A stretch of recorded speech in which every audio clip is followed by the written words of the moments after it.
ไว้มาปูตะปุ๋งดิเขากันแล้วในปูเนี่ยฮะเป็นของถุงมาน่ะไอ้พี่เราบานนั่นแหละการนี่ล่ะ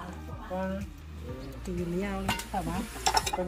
เป็นยากแต่ว่าเงินเนี่ยตรงเย็ดเป็นยากเท่าไหร่อะเดี๋ยวกี่ได้เงินนะ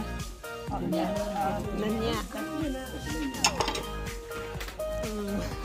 นี่รวมมาละแค่เนาะเริ่มใช่อ่ะเดี๋ยวเช็ค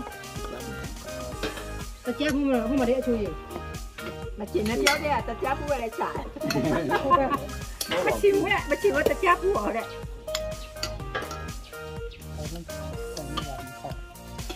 เข้ามาต้อง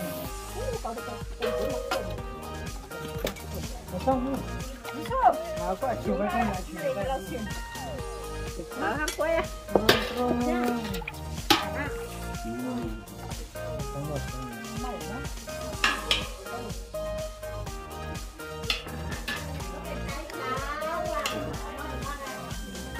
แต่มาป้าเก่าอีกแลนด์ตั้ง